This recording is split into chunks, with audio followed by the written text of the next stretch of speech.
चला तर बघूयात मग मॅट्रिसेस 12th चॅप्टर आहे त्यामध्ये PYQs CET 2025 ला विचारलेला क्वेश्चन आहे. If A is equal to matrix दिलेला आहे 1 cot θ by 2 minus cot θ by 2 1 then आपल्याला विचारलंय बघा A. चार ऑप्शन दिलेले आहेत. पहिला ऑप्शन आहे cos square θ by 2 into A transpose. B option आहे minus sine square theta divide by 2 into A transpose. C option आहे 1 plus cos theta upon 2 into A transpose. आणि डी ऑप्शन आहे 1 minus cos theta by 2 into काय आहे A transpose. सगळ्यात पहिले आपल्याला काय फाइंड आउट करायचंय ए इनवर्स. ए इनवर्सचा फॉर्म्युला काय तर 1 upon determinant of A into काय ऍडजॉइंट ऑफ ए. म्हणजे आपल्याला काय फाइंड आउट करायचं तर determinant of A find out करायचा. मग determinant of A find out करायचं तर डिटर्मिनंट ऑफ ए काय 1 minus cot theta by 2 cot theta by 2 1.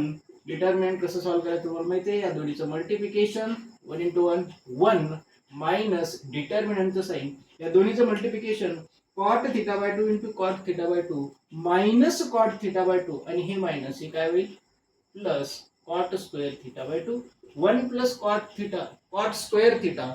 Formula काय आहे तर कोसेक स्क्वेअर थीटा. तर याचा आन्सर काय कोसेक स्क्वेअर थीटा बाय 2. काय भेटलं आपल्याला डिटर्मिनंट ऑफ ए. आपल्याला काय फाइंड आउट करायचं आहे ए इनवर्स. मग ए इनवर्स साठी 1 अपॉन डिटर्मिनंट ऑफ ए तर आलाय. आता काय पाहिजे आपल्याला ऍडजॉइंट. 2/2 चा ऍडजॉइंट कॅल्क्युलेट करणं एकदम सिंपल आहे. म्हणून काय तर A inverse which is equal to 1 upon determinant of A. काय आला डिटर्मिनंट तर आलेला आहे कोसेक स्क्वेअर थीटा बाय 2. आता पाहिजे आपल्याला काय तर ऍडजॉइंट. ऍडजॉइंट 2/2 साठी कसं कॅल्क्युलेट करणार तर सिंपल आहे बघा. 2/2 चा जो काही मॅट्रिसेस आहे त्याच्यामध्ये A11 म्हणजे फर्स्ट रो फर्स्ट कॉलम आणि सेकंड रो सेकंड कॉलम या दोन्हीला करायचं एक्सचेंज. तर एक्सचेंज केलं म्हणजे काय याच्या जागेवरती ही व्हॅल्यू लिहायची आणि याच्या जागेवरती ही व्हॅल्यू लिहायची. तर व्हॅल्यू काय चेंज होणार नाही म्हणून काय राहणार आहे 1 1. आणि या दोन व्हॅल्यू एक्सचेंज करायच्या विथ मायनस साइन. तर हे काय होणार आहे मायनस कॉट थीटा बाय 2 आणि हा काय होईल कॉट थीटा. काय म्हटलं मी या दोन व्हॅल्यू एक्सचेंज करायच्या पण विथ मायनस साइन. तर हे झालं मायनस हे झालं प्लस.